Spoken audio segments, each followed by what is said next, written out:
Eleanor saw the flowers before she saw the woman. Fresh white roses, still clinging to their petals with morning dew. Someone had left them that morning. The problem was, no one ever visited that grave but her. For 3 years, she had come every 15th of the month, wiping the headstone of her son, Matthew, with a damp cloth, pulling up the dry weeds that the harsh wilderness pushed between the cracks, always alone, always in silence. But today, kneeling before the concrete cross, there was a young woman dressed in clothes that didn't belong in this town. Expensive clothes, city clothes, and clinging to her leg, a boy of about 3 years old stared at the headstone with eyes Eleanor knew better than her own. They were Matthew's eyes. The woman hadn't seen her arrive. She wept in silence, a hand resting on the earth, as if trying to touch something that was no longer there. What Eleanor discovered in that small cemetery ripped the ground from beneath her feet, because that child didn't just resemble her dead son. That child did something only Matthew ever did, a gesture no one could have taught him. If you know what it feels like to look at someone and see the person who is already gone, hit that like button, subscribe and ring the notification bell. Tell us what province you're watching from. But to understand what happened that morning, we have to go back 3 years. 3 years, 1,095 days. That was what separated Eleanor from the last time she heard her son Matthew's voice. Not his voice on the phone, that had cut out months before the accident. The last real voice, flesh and blood, was when Matthew said goodbye at the door of their cabin, a backpack slung over his shoulder and a red bandana tied around his neck. "I'm heading out west, Mom, but I'll be back." He never came back. Eleanor lived alone in a small cabin on the outskirts of a town that didn't even appear on road maps. Deep in northern Ontario, dense bushland, immense sky, heavy silence. The cabin was 4 log walls, a tin roof that rattled like a drum when it rained, a wood-burning kitchen stove, and a yard where chickens pecked among the spruce trees. It wasn't much, but it was hers, and it had been Matthew's. Every 15th of the month, Eleanor rose earlier than usual. She put on her clean dress, the dark blue one she only wore for trips to town. She braided her graying hair tightly, and before leaving, she always did the same thing. She opened the drawer of the old dresser that had been her mother's. She took out a red bandana, faded by sun and sweat. She carefully unfolded it. She ran her fingers over the fabric as if she could feel the warmth of the one who wore it, then tucked it into the pocket of her apron. She didn't wear it, she kept it close. This March 15th, the path to the cemetery was drier than ever. It hadn't rained in weeks. The hot wind of the wilderness kicked up dust devils that got between your teeth. Eleanor walked the 2 kilometers from the cabin without complaint, carrying a pail of water, a clean cloth, and a bouquet of wildflowers she had picked from the edge of the dried-up creek. The town cemetery wasn't like those in the cities. There were no tall fences or iron gates. It was a rectangle of earth fenced with barbed wire, where wooden and concrete crosses rose among the spruce and juniper. The oldest graves no longer bore names. The sun and wind had erased the letters, just as they erase everything in the wilderness. Matthew's grave was at the back, near the largest spruce tree, a gray concrete cross with his name painted by hand by old George, the neighbor. Matthew Miller, son of Eleanor. May God keep him in his glory. Eleanor saw the white roses from afar and stopped. The wind hit her face, forcing her to squint. But it wasn't the wind that paralyzed her. It was those white roses, large, with long stems and perfect cuts. Roses that didn't grow in any garden in this town. Roses that cost money, roses someone had brought from far away. And then she saw the woman. She was kneeling in front of the grave, her back to Eleanor. She wore a cream-colored dress that contrasted with the brown earth like a cloud fallen from the sky. Her dark hair fell loosely over her shoulders. Beside her, a leather handbag rested on a stone, and clinging to her right leg, half hidden, a small boy looked at the concrete cross. Eleanor felt her stomach clench. In 3 years, no one she knew had visited that grave. No family, because there were none left. No friends, because Matthew's friends from town had gone out west just like him. And no women, because Matthew had never spoken to her about any. Who was this woman, and why was she weeping at her son's grave as if it belonged to her? Eleanor advanced slowly. Her worn boots made no sound on the loose earth. With each step, the details sharpened. The woman wasn't just crying, she was speaking, whispering something Eleanor couldn't quite hear. Her right hand was stretched over the earth, fingers spread as if she wanted to reach for something underneath. The child was small, 3 years old, maybe less. He had light brown skin, dark hair unevenly cut, and wore clean new clothes. Brand-name shoes, denim pants without a single stain. In this town, 3-year-olds had skinned knees and muddy shoes before 8 in the morning. That child was not from here. Eleanor stopped 5 steps away. She cleared her throat. The woman jumped as if shot.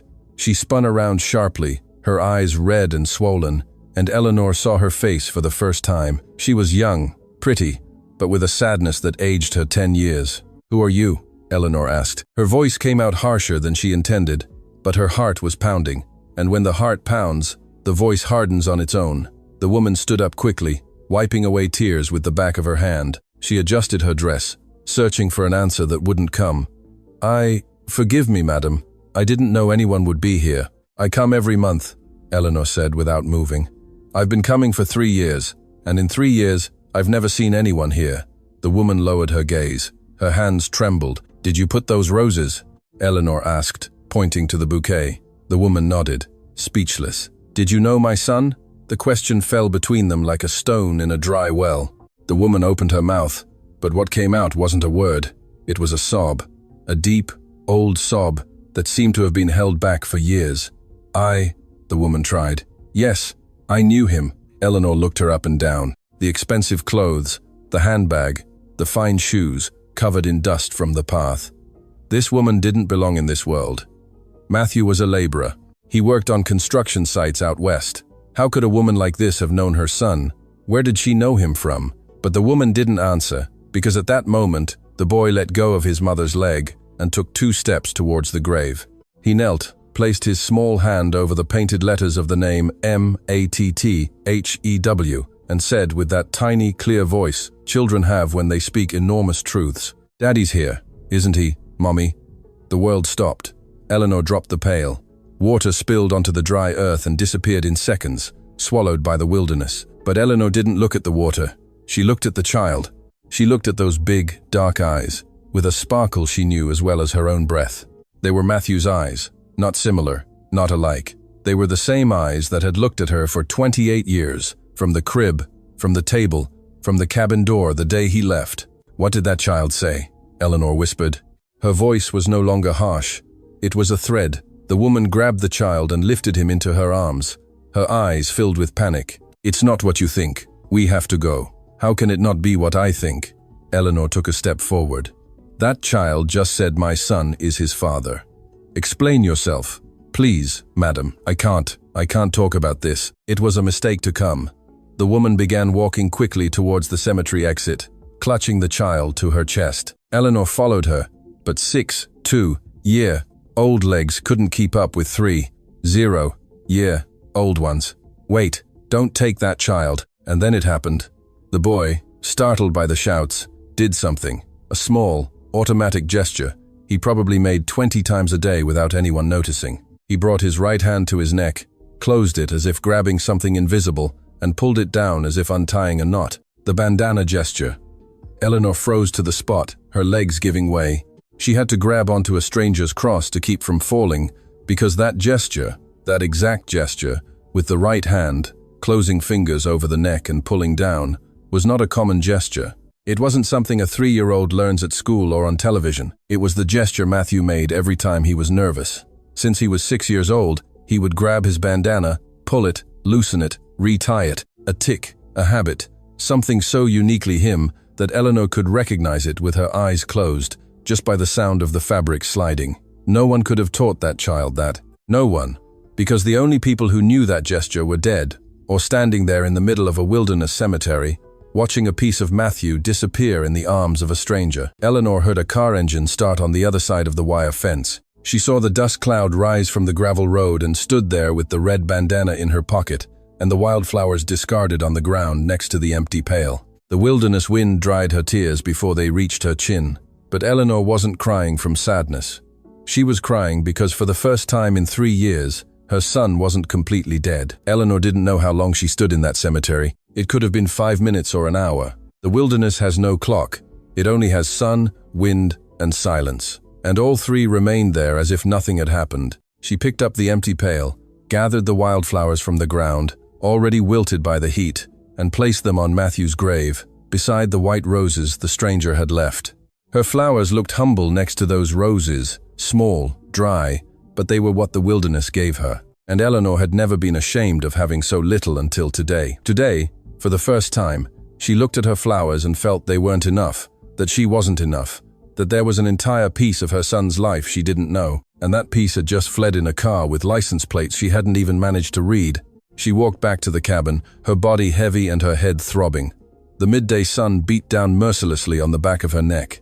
She reached her doorstep and sat on the concrete step without going inside. The chickens approached, expecting corn. Eleanor ignored them. That's how old George found her. Old George was the kind of neighbor who appeared when needed, without being called. 78 years old, a widower, his back bent from half a century of farm work, but with eyes that missed nothing. He came crossing the wire fence that separated their two properties, a jug of goat's milk in his hand, as he did every third day. "Eleanor, what's wrong? You look like you've seen a ghost." "Worse than a ghost, George. I saw my son." Old George put the jug on the ground and sat beside her without asking permission. Eleanor told him everything. The woman, the roses, the child, the eyes, the gesture. Old George listened without interrupting, which is the rarest and most valuable way to listen. When Eleanor finished, the old man scratched his chin and said what any sensible person would say. "What if you're mistaken? Eyes can resemble each other, Eleanor. Gestures can be copied. Sometimes you see what you want to see. I'm not mistaken. How can you be so sure? Because that gesture can't be copied, George. That gesture was born with Matthew. I saw it appear when he was 6 years old and I gave him his first bandana. Nobody taught it to him. It just came to him, like hiccups. And that child did it exactly the same, with the same hand, with the same tug." Old George was silent for a long moment, then nodded.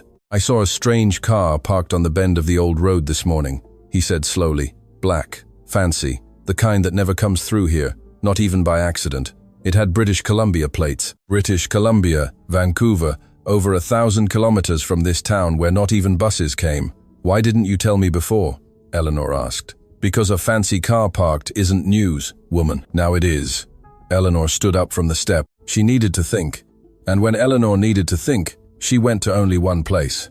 The town church was a small wooden building with a rusted iron cross on the roof. It had no pews, only plastic chairs someone had donated years ago. It had no stained glass or bell tower, but it had Father Michael, and that was more than enough. Father Michael was sitting in the backyard mending the net of a soccer goal the catechism children had broken. He was 70 years old, with gnarled hands of someone who had lived more with his body than his head, and a gaze that saw through walls. He had baptized Matthew, given him his first communion, watched him go out west, and given the service when his ashes were brought back. "Father, I need you to listen to me." Father Michael put down the net, took off his glasses, and looked at her. He didn't say, "Sit down." He didn't say, "Tell me." He just looked at her. That was enough. Eleanor told everything again, and when she finished, she waited for his verdict. Father Michael remained silent for a long while, then put his glasses back on as if he needed to see more clearly to say what he was about to say. "Eleanor, you've been talking to a grave for 3 years. You tell him about your day. You bring him flowers. You ask forgiveness for things that don't need forgiveness. I never said anything because talking to the dead doesn't hurt. But now you have to decide if you're going to keep talking to the dead, or if you're going to go look for the living." Eleanor felt those words like a splash of cold water to the face. "I don't even know where to look, Father. You know it's Vancouver. You know they have money. You know they have a child who looks like your son. That's more than you had this morning, and what if I get there and they chase me away like a dog?" Father Michael looked at her over his glasses. "Eleanor, you birthed alone, you buried alone, and you've survived alone in a wilderness where not even the tough weeds endure. And you're afraid of a door?" Eleanor didn't answer. There was no need. That night, sitting at the kitchen table with weak coffee between her hands, she made her decision. She took the tin box where she kept her money from the dresser drawer. She counted the bills. There was just enough for a bus ticket to Vancouver. One way. God would see to the return. Before going to bed, she took the red bandana from her pocket and placed it on the pillow on the empty side of the bed. The side where Matthew used to sleep as a child when he was afraid of storms. "I'm going to find him, my son," she whispered in the darkness. "I'm going to find that child."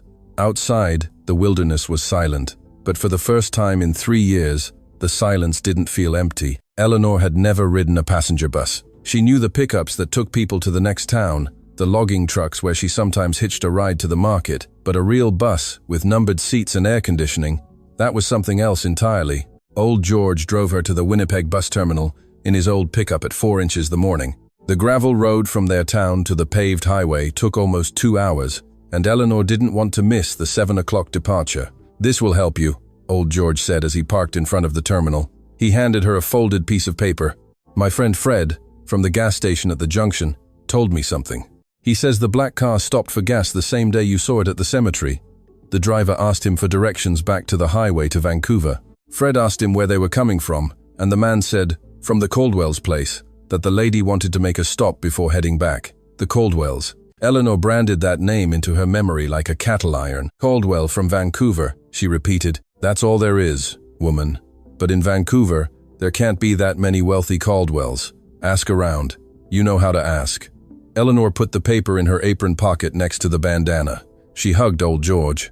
The old man smelled of goat's milk and wood smoke, the smell of her world. A smell that, in a few hours, would be very far away. "If I'm not back in 3 days, feed my chickens," Eleanor said. "If you're not back in 3 days, I'll come for you in Vancouver, even if I have to ride a snowmobile," old George replied. The bus departed at 7 sharp. Eleanor sat by the window with her carry-all bag on her lap. Inside, she had the bandana, a change of clothes, 4 simple sandwiches wrapped in a cloth, a bottle of water, and Matthew's photo from her dresser. It was an old photo from when he was 18, before he headed out west. He smiled with that shy smile of his, the red bandana around his neck, his eyes gleaming with plans and future. The journey lasted 14 hours. 14 hours of wilderness that transformed. First, the flat, dry land of the prairies, the lone pines like sentinels, the sky so vast it hurt to look at. Then the mountains of British Columbia, green at the summits, bare on the slopes. Then the landscape changed. More cars, more houses, more advertisements, more noise. The wilderness filled with people and concrete until it disappeared completely. Eleanor watched everything through the window without blinking. She had never seen so many lights together. She had never seen buildings more than 2 stories high. She had never seen so many people walking at the same time without greeting each other. In her town, passing someone without saying good morning was an offense. Here, no one looked at anyone. The bus arrived in Vancouver at 9 p.m. The terminal was an enormous building that hummed like a beehive. Eleanor got off with her carry-all bag clutched to her chest and stood amidst the people rushing in all directions. It smelled of diesel, fried food, and something else she couldn't identify. Later, she understood it was the smell of haste. Haste has a smell. It smells of sweat with perfume over it. That night she slept on a terminal bench, not for lack of options, but because she had no money for a hotel and wasn't going to spend what little she had left on a roof when there were free benches. She folded her bag into a pillow, covered herself with her worn wool shawl, and closed her eyes. She didn't sleep, but her body rested while her mind worked. The next morning, Eleanor did what she knew how to do: ask. She went to the terminal's newsstand. She asked the man if he knew a wealthy Caldwell family in Vancouver. The man laughed. "Caldwells? There are thousands, madam." "Which Caldwells?" "Caldwell, who has a daughter named—" "I don't know her name. Young, pretty, dark hair, drives a big black car." "You're describing half of West Point, madam." West Point. Eleanor memorized that name. She also took a city bus towards that area. The driver told her it was 40 minutes with no traffic. There was traffic. It took an hour and a half. But when the bus entered the streets of West Point, Eleanor understood why the woman from the cemetery dressed as she did. The houses weren't houses. They were fortresses, 3-meter walls with iron gates, gardens visible above the fences, green as if it rained every day, with trees pruned into shapes Eleanor had never seen, cars parked outside that cost more than her entire cabin, chickens, kitchen, and memories of Matthew combined. Eleanor got off the bus and started walking. She went into a pharmacy and asked for the Caldwell family. The employee gave her a strange look and said he didn't know of any Caldwells around there. She walked 2 more blocks and asked in a stationery store. The girl at the counter said there were some Caldwells in the Valley neighborhood, but they were dentists, not developers. Eleanor thanked her and kept walking. At the 3rd stop, a small convenience store with an old fan buzzing on the ceiling, she asked the cashier if she knew the Caldwells. "The Caldwells from Caldwell Developments?" the woman asked without much interest. Eleanor's heart raced. Developers. Matthew was a laborer. He worked in construction. The threads were connecting. Yes, those ones. Their house is on Cedar Ridge Drive, heading up towards the hills. It's the big house with a stone gate. You can't miss it. It's the largest on the block. Eleanor walked 20 minutes uphill.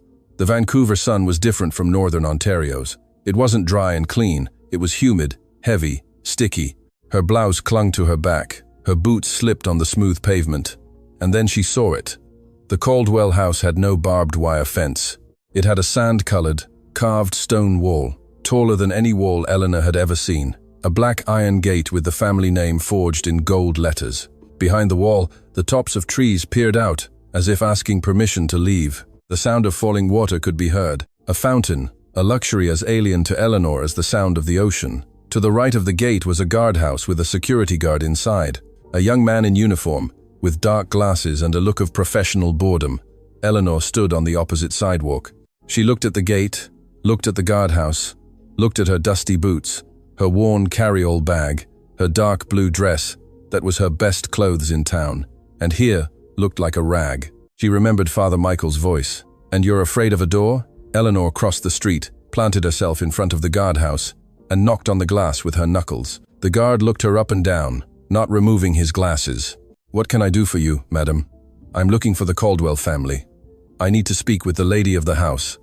The guard looked at her again, this time more slowly. Her boots, her carry-all bag, her calloused hands, her shawl. And Eleanor saw how the guard decided in that second that she didn't deserve to be there. "Do you have an appointment?" "No. Without an appointment, I can't let you in. Have a good day." And he closed the guardhouse window. Eleanor didn't move. She stood there, under the Vancouver sun, in front of a gate that was worth more than her entire life. But she didn't leave, because behind that wall, somewhere in that house, was a 3-year-old boy who brought his hand to his neck as if searching for a bandana he'd never had. And Eleanor hadn't crossed an entire country for a pane of glass to stop her. But what Eleanor didn't know was that behind that gate, there wasn't just a child with her son's eyes. There was a truth about Matthew's death that would change her life forever. Eleanor waited 3 hours. She sat on the opposite sidewalk under the stunted shade of a tree that the neighborhood gardeners kept pruned into a sphere. She didn't beg, she didn't speak to anyone. She just sat there with her carry-all bag on her lap and her gaze fixed on the iron gate, like someone watching a garden plot, waiting for rain. The guard watched her occasionally from the booth. At first with annoyance, then with curiosity, and finally with that discomfort produced by people who don't leave when they should. At 11 inches the morning, the gate opened. The family didn't come out. A woman in her 40s came out in a domestic service uniform, a white apron, and her hair tied back in a net. She was carrying a garbage bag towards the corner dumpster. Eleanor stood up. "Madam, excuse me." The employee took a step back, startled. "I won't hurt you," Eleanor said with open hands, showing her calloused palms. "I just need a favor. I need someone from the house to listen to me. I've come a very long way." The employee looked at her with those eyes that instantly recognized people of her own class. She saw the worn boots, the calloused hands, the clean but faded dress. She didn't see a threat, she saw someone like herself. "Who are you looking for? The lady of the house or her daughter?" "The young woman who has a small child. Miss Charlotte doesn't receive visitors without Mrs. Victoria's authorization," the employee said, lowering her voice. "And Mrs. Victoria doesn't receive anyone she doesn't know. Tell her I came from Northern Ontario, that it's about her daughter, and about a young man named Matthew Miller." The employee frowned. The name didn't mean anything to her, but something in Eleanor's face, something in the way she said that name, like someone uttering a prayer, convinced her. "Wait here for me. I don't promise anything." The employee went through the gate. Eleanor sat down again. 15 minutes passed. 20. The sun rose higher, and the tree's shadow shrank. Eleanor took the water bottle from her bag and took a short drink. Less than half remained, and she didn't know when she'd be able to refill it. Then the gate opened again, but this time it wasn't the employee. Mrs. Victoria came out. Eleanor knew who she was before she opened her mouth, not by the name, but by the way she walked. She walked as if the world owed her an apology for existing. Straight back, chin held high. Short, precise steps on heels that clicked against the stone driveway like small hammers. Mrs. Victoria was 64, but looked 55. Her hair dyed a perfect brown, her skin cared for with creams that cost more than Eleanor's monthly groceries. Her nails painted a discreet pink. She wore impeccable white trousers and a pearl-colored silk blouse. On her wrist, a watch gleamed in the sunlight. Everything about her spoke of control. Everything about her spoke of order. Behind Victoria came the guard, who had now removed his dark glasses and looked ready for anything. Victoria stopped 3 meters from Eleanor. She didn't cross the gate. She remained on the inside, as if the sidewalk were another country. "Are you the woman asking about my daughter? I am Eleanor Miller, Matthew Miller's mother." The name fell between them. Victoria didn't blink, but Eleanor saw the jaw muscle tense. A second, half a second, enough to know that name was not unfamiliar. "I don't know who Matthew Miller is," Victoria said. Her voice was firm, rehearsed. "And I don't know what you've been told, but my daughter has no connection with people from your background." Your background. Eleanor heard those words and let them pass like the wind. They didn't hurt her. They informed her. "Madam, I saw your daughter 3 days ago at my town cemetery. She was crying at my son's grave. She had a child with her. My daughter hasn't left Vancouver in weeks. I don't know what you're talking about. I think you're confusing her with someone else." "I'm not confused. The car had British Columbia plates. And the child. The child is my grandson." Victoria cut her off, and for the first time, her voice sharpened like a knife. "My daughter's son and her husband's. A respectable man. A businessman. Not a simple laborer from some remote town." Eleanor felt the blow.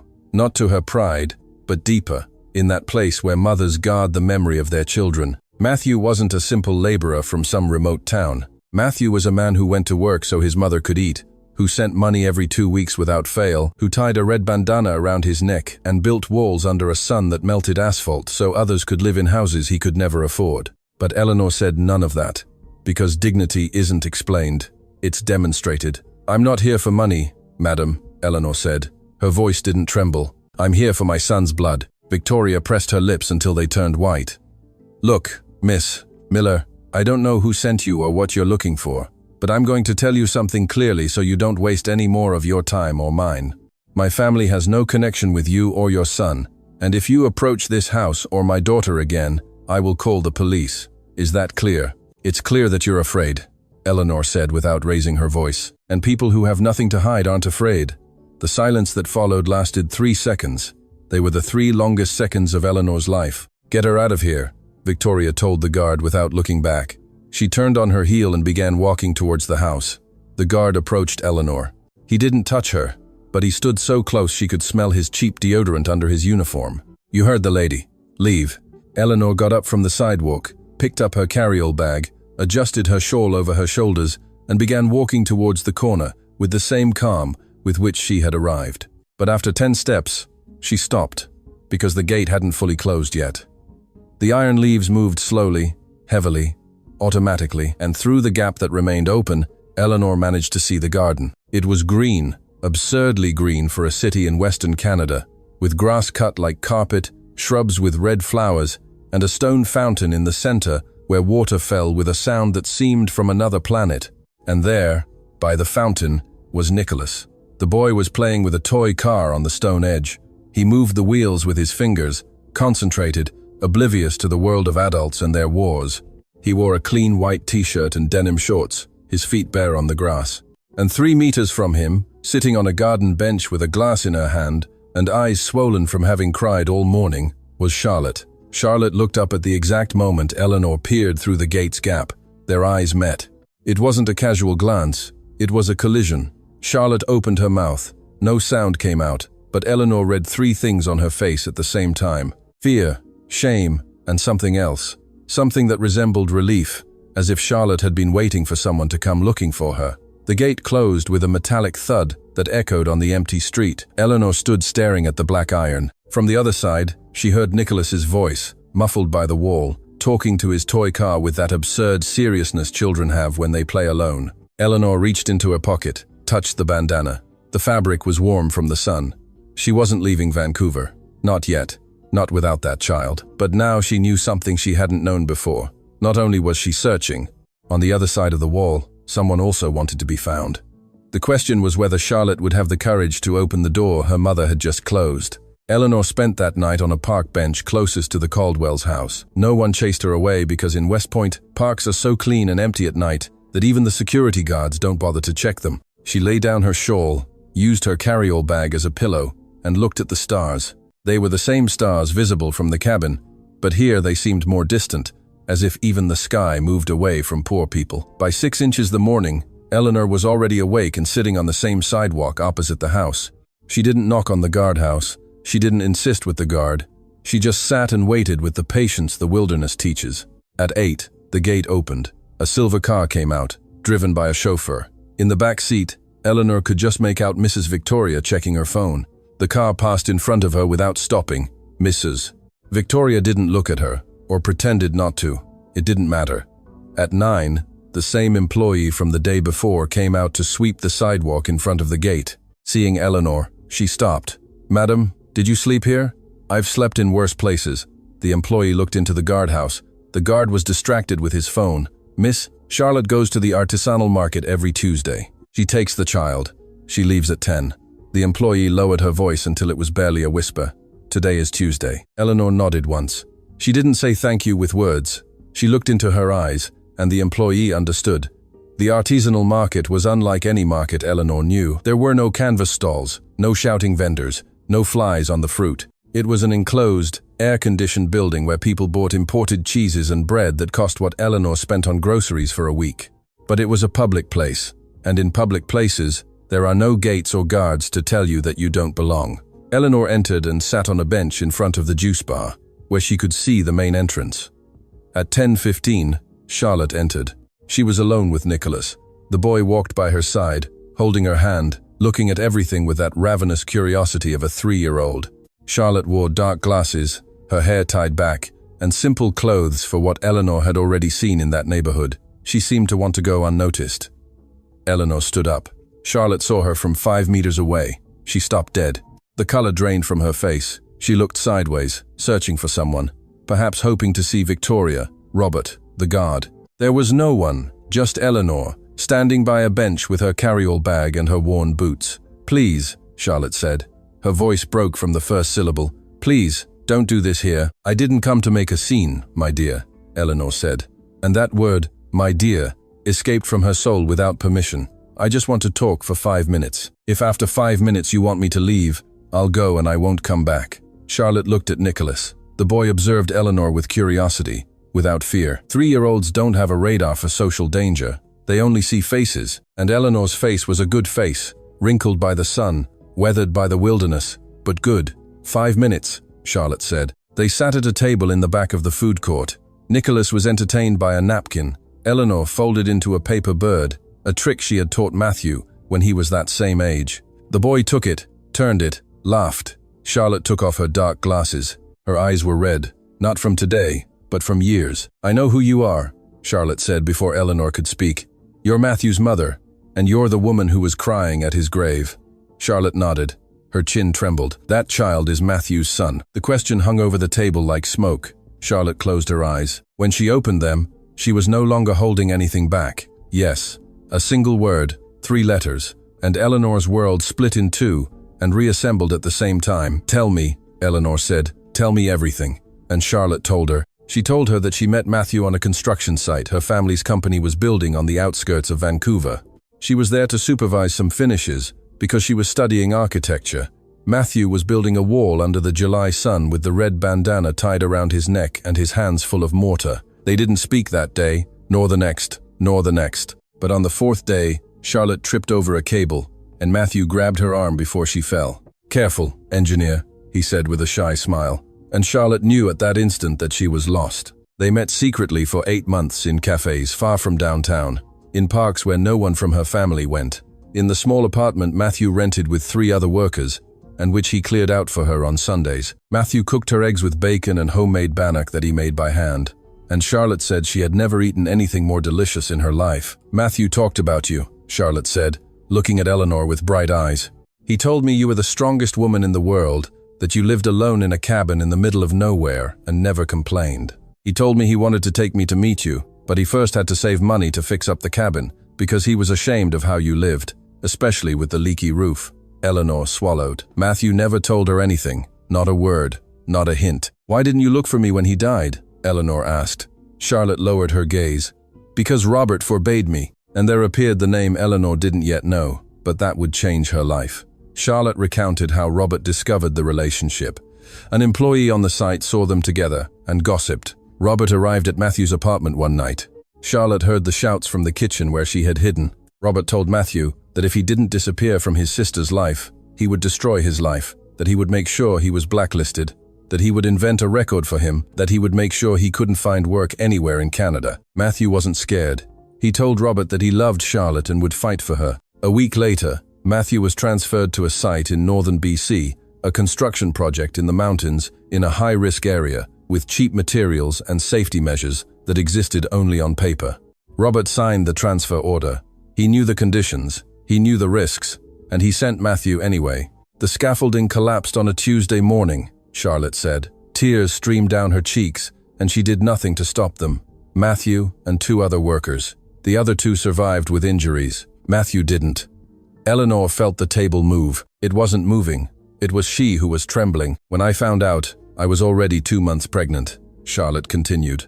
Robert took me to a private hospital where no one asked questions. He told me that if I said a word about Matthew, he would destroy what little dignity remained of my son's name. He told me the baby would be born without a father and without a proper family name.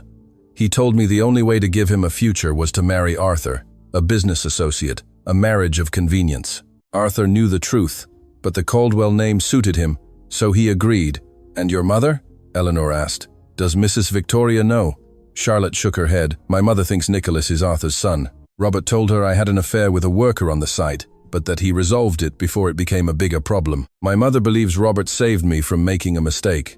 She doesn't know that mistake has a name, has dark eyes, and is 3 years old."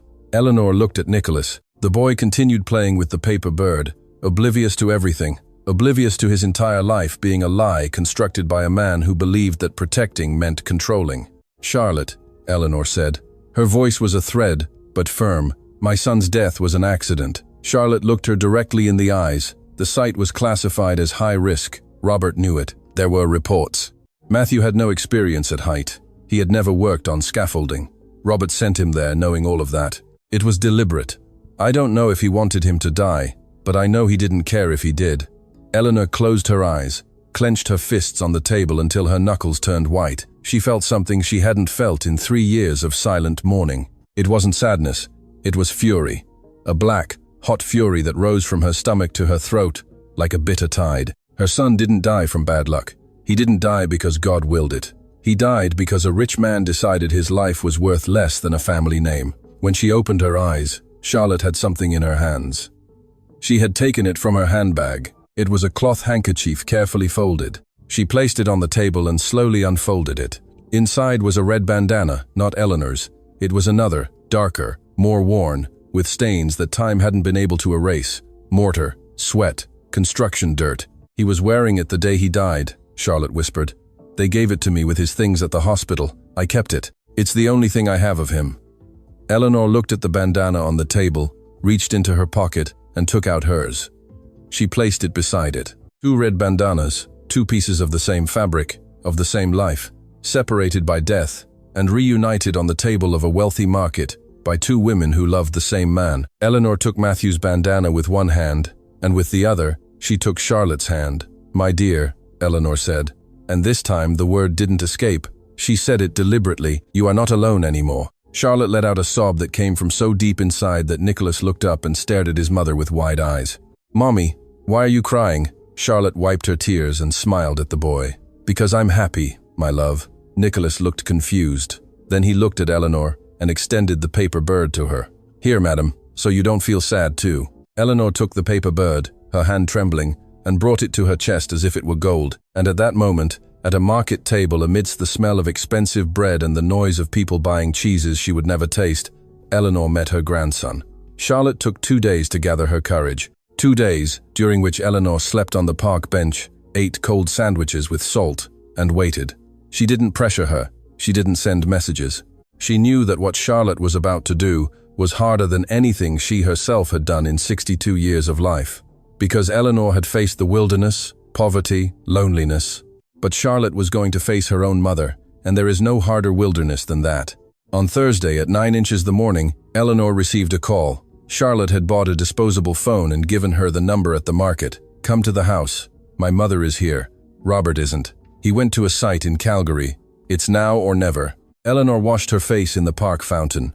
She smoothed her blue dress with her hands, braided her hair, and walked towards the black iron gate. This time she didn't sit on the sidewalk. She knocked on the guardhouse. The guard looked at her with annoyance. "Madam, I told you already, Miss Charlotte is expecting me. Call her if you like. The guard hesitated. He dialed the intercom. 30 seconds later, the gate opened. Eleanor crossed the threshold and stepped onto the green grass of the Caldwell house. She felt the grass under her worn boots, fresh, wet from the sprinklers. In her cabin, grass was a rainy season miracle that lasted 3 weeks. Here, it was a permanent luxury. Charlotte waited for her at the main door. She was pale but composed. She held Nicholas by the hand. The boy saw Eleanor and smiled. "The paper bird, lady," Nicholas said. Eleanor felt her chest fill with something warm. She stroked the boy's head. "Hello, my love. Come in," Charlotte said. "My mother's in the living room." The Caldwell's living room was larger than Eleanor's entire cabin.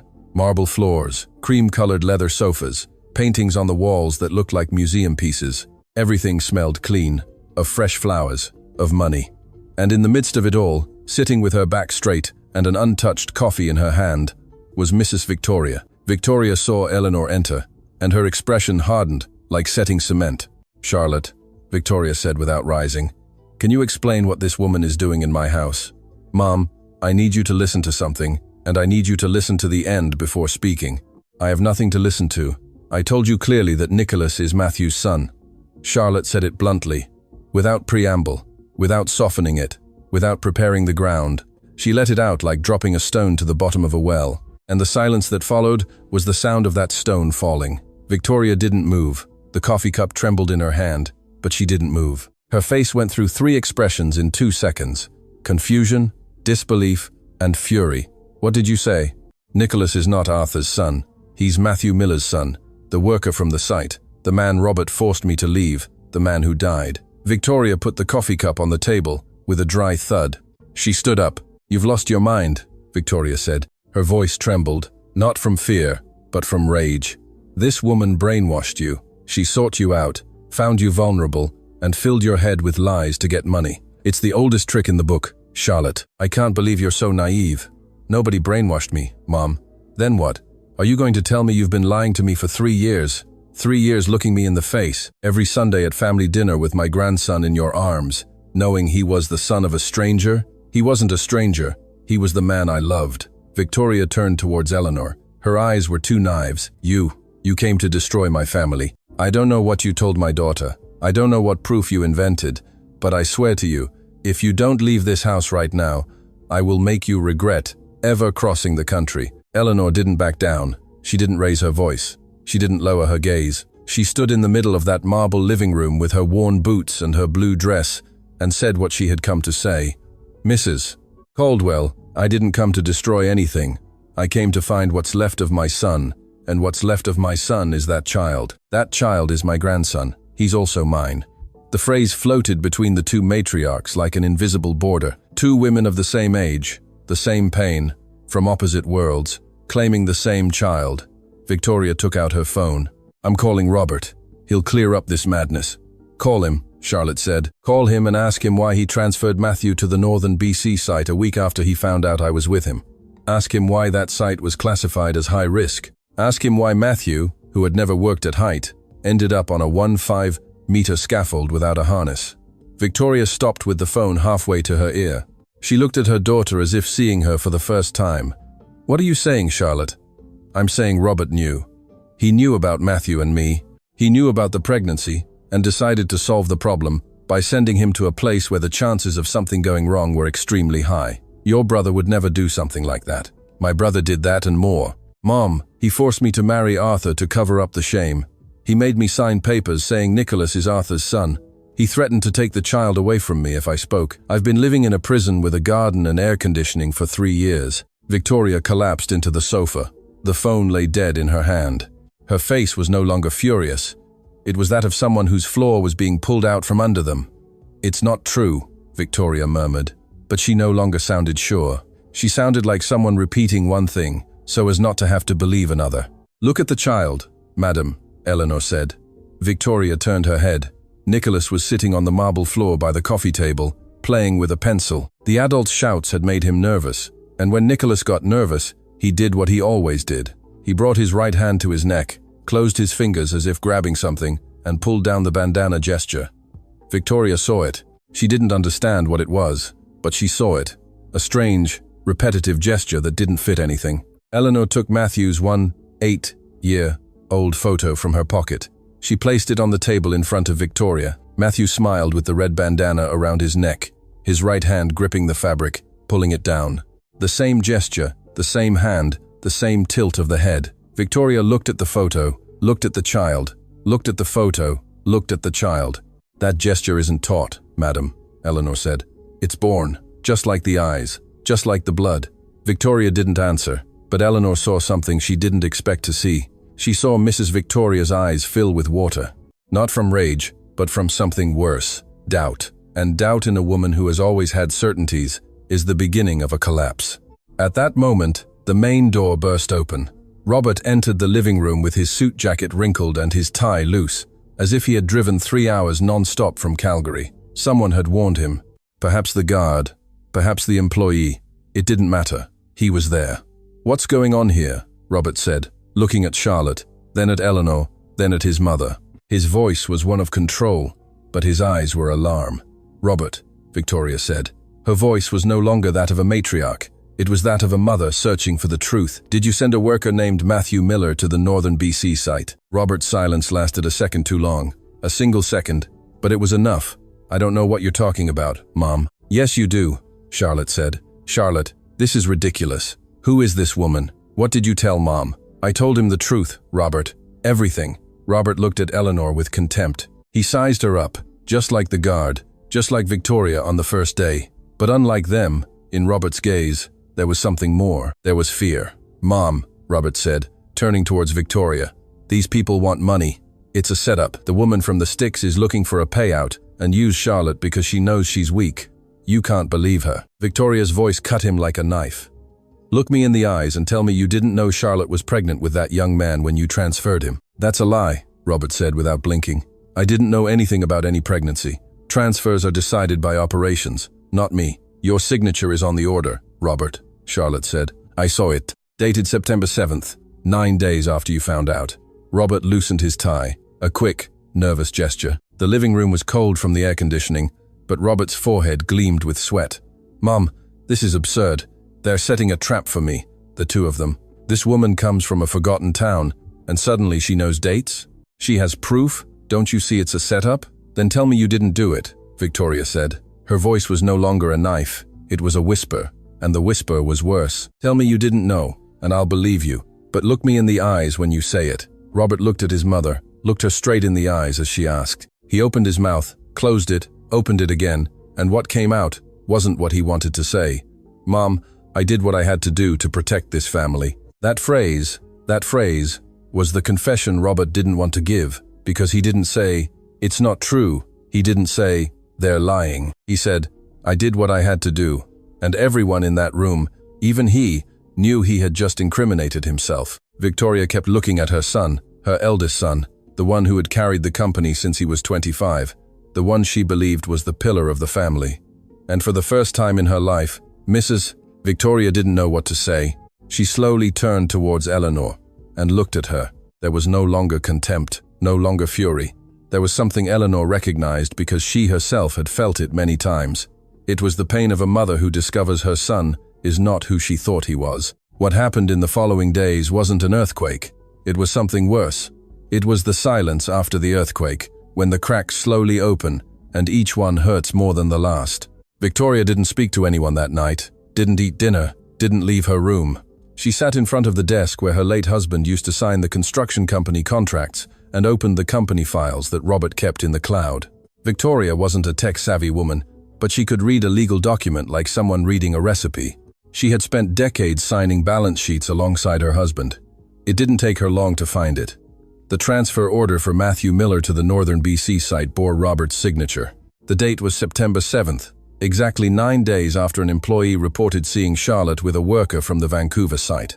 Alongside the order, there was a technical report classifying the northern BC construction as a Level 3 risk zone. In that same report, with a red stamp no one could ignore, it read that the scaffolding did not comply with federal regulations and that 2 previous incidents had been reported on the same structure. Robert had read that report. She knew it because in the margin, in his tight, nervous handwriting, there was a note that said, "Proceed. No budget for structure replacement. Contractor's responsibility. Victoria closed the computer, took off her glasses, and wept. She didn't weep for Eleanor, nor for Matthew, nor even for Charlotte. She wept for herself because she realized that the son she trusted most, to whom she had entrusted the company and the family's future, had lied to her for 3 years, looking her in the eyes every Sunday at family dinner. And she wept because she knew she had helped, not out of malice, but out of blindness. She had looked the other way when Robert told her Charlotte's affair was resolved. She had applauded the marriage to Arthur, without asking her daughter if she was happy. She had let the Caldwell name matter more than the truth. The next day, Victoria called Robert to her study. The conversation lasted 40 minutes. No one else was present. When Robert emerged, his face was grey and his hands were trembling. That same afternoon, the family's lawyers received instructions to restructure the company's board. Robert was removed from the administrative council. There were no shouts, no police, no public scene. It was a silent execution, carried out with the same coldness with which Robert had signed that transfer order. The justice of the wealthy makes no sound, but it hurts just the same. Charlotte spoke with Arthur that same week. The divorce wasn't difficult because the marriage had never been real. Arthur signed the papers without a fight. Deep down, he too was tired of pretending. He took his name and his businesses and left Charlotte with the only thing that mattered, Nicholas. But the moment that changed everything wasn't Robert's downfall or Charlotte's divorce. It was something smaller, quieter, more important. It was Victoria knocking on the door of a cheap motel in downtown Vancouver at 7 inches the morning on a Friday, but she almost didn't make it. Victoria got into the car that morning with the motel address in her hand. The chauffeur started the engine. 3 blocks later, Victoria told him to stop. She sat in the back seat, staring out the window without seeing anything for 5 minutes. She was about to say, "Take me home." She was about to convince herself that she could resolve this another way, with lawyers, with distance, with money, that she didn't need to go to that cheap motel to sit in front of the woman who had told her the truth to her face while she spat contempt. But then she remembered Nicholas's eyes, that neck gesture she couldn't stop seeing every time the boy got nervous, and she told the chauffeur to continue. Eleanor opened the door in her nightgown. She had spent 3 nights in that room that smelled of disinfectant and damp, paid for with money Charlotte had secretly given her, which Eleanor accepted only because she had no other choice. Seeing Victoria in the hallway, with her perfect makeup but eyes sunken from days without sleep, Eleanor didn't know what to say, so she said nothing. She stepped aside and let her in. Victoria entered, looked at the narrow bed, the yellowish walls, the carry-all bag on the plastic chair. She looked at the worn boots by the door, looked at the red bandana folded on the pillow, and sat on the edge of the bed as if her legs could no longer support her. "I came to ask you for something," Victoria said. "Tell me, talk to me about Matthew." Eleanor looked at her. She searched for a trap. She searched for condescension. She searched for pity. She found none of that. She only found a 6'4" woman who had run out of certainties and needed to hold on to something real. Eleanor sat on the plastic chair in front of her and spoke. She told her about Matthew as a child, running barefoot among the spruce trees of the cabin. She told her about the red bandana she gave him at 6, a remnant of his grandfather's, and how Matthew never took it off. She told her about the nights Matthew studied by candlelight because there was no electricity, and how he learned to read from a cookbook, the only book in the house. She told her about the day Matthew told her he was heading out west, and how she didn't cry in front of him, because mothers of the wilderness don't cry in front of their sons. They cry later, when the truck has left and the dust settles. She told her that Matthew sent money every 2 weeks without fail until he stopped sending, and that she thought he had forgotten her, that the city had swallowed him, that he was no longer her son. She didn't know he was dead until a month later, when a company representative arrived with a cardboard box of his belongings. "In that box came the bandana I have here," Eleanor said, touching the fabric on the pillow. "But Charlotte had another, the one he wore the day he died. They are both alike because I cut them from the same piece of fabric, one for me and one for him." Victoria listened without interrupting. Tears ran down her cheeks, ruining the makeup she had so carefully applied that morning. "The man you despised," Eleanor said without rancor, just with the naked truth. "He is the man who made your daughter happy, the only one, and he is the father of your grandson." Victoria wiped her tears with a silk handkerchief, then looked at Eleanor and said something that took Eleanor a moment to process. "You raised a good man, Eleanor, and I failed to see it." It was the first time Victoria had called her by her first name. Eleanor felt something loosen in her chest, a knot that had been tight for days. It wasn't forgiveness yet. Forgiveness is slow and has its own pace, but it was the beginning. And you cared for my grandson without knowing he was mine, Eleanor replied. That counts too. The two women looked at each other in that cheap motel room with sunlight streaming through a dirty window. They didn't embrace. It wasn't time for that. But something changed in the air between them. The wall was no longer there. Rubble remained. Yes, pain, shame, lost years, but the wall was no longer there. I want Nicholas to know you, Victoria said, as what you are, as his grandmother. We are both his grandmothers, Eleanor said. Victoria nodded. For the first time, she nodded without effort. Both. A month later, the gravel road to the town cemetery filled with dust for the second time that 15th day. But this time, it wasn't Eleanor alone with her pail and wildflowers. There were 4 of them. Eleanor walked ahead with the firm stride of someone who knows every stone on the path. Beside her, Charlotte carried a bouquet of white daisies bought at the Winnipeg market. Behind them, Mrs. Victoria advanced slowly, wearing the wrong shoes for the gravel road, her heels sinking into the loose earth with each step, but without complaint. And between the 3, with one hand holding his mother's and the other holding Eleanor's, Nicholas walked, looking at everything with wide eyes. Grandma, do the squirrels live here? The boy asked, pointing to a crack in the earth. Everything lives here, my love, Eleanor said. The squirrels, the chipmunks, even the bears sometimes, and people too, hard as that might be to believe. Victoria looked at the cemetery upon arrival, the wooden and concrete crosses, the barbed wire, the dusty spruce. She looked at Matthew's grave with the hand-painted letters. She said nothing, but Eleanor saw her press her lips together and swallow something she didn't want to release in front of anyone. Charlotte knelt in front of the headstone and placed the daisies. Nicholas let go of his grandmother's hands, approached the cross, and placed something on the earth. It was the paper bird Eleanor had made for him at the artisanal market. He had kept it all that month, crumpled and torn at the edges, but he had kept it. It's for my daddy, Nicholas said, so he won't be lonely. Eleanor took the 2 bandanas from her pocket, hers and Matthew's, and tied them together to the concrete cross. The red fabric fluttered in the wilderness. Wind, like a small flag, like a heart beating where nothing should beat anymore. Victoria approached Eleanor. They stood side by side in front of the grave, shoulder to shoulder, the woman of the cabin and the woman of the mansion, worn boots and heels sinking into the same earth. It's a beautiful place, Victoria said, looking at the immense wilderness sky. Eleanor glanced at her. She knew Victoria wasn't referring to the cemetery. She was referring to the world Matthew came from, the world she had despised without knowing it, the world that had raised the man her daughter loved. Yes, Eleanor said, it is a beautiful place. Nicholas sat on the earth between the 2 grandmothers, playing with the stones on the ground, humming a song no one had taught him, and the 4 people who remained of Matthew Miller in this world stood there in silence, letting the wilderness wind say what words no longer could. Sometimes one thinks that when a child dies, everything dies, that the world ends, and all that's left is mere routine, just aimless wandering until it's your turn too. Eleanor thought that for 3 years, 3 years talking to a grave, 3 years believing Matthew had taken everything with him. But Matthew didn't take everything. He left the most important things. He left a pair of dark eyes on the face of a child who brings his hand to his neck when he gets nervous. He left a love that survived fear, lies, and distance. And he left a lesson that his own mother took a long time to learn, that blood doesn't understand surnames, nor money, nor carved stone walls. Blood finds a way. It always finds a way. If you know what it's like to lose someone and find them where you least expected it, tell us your story in the comments.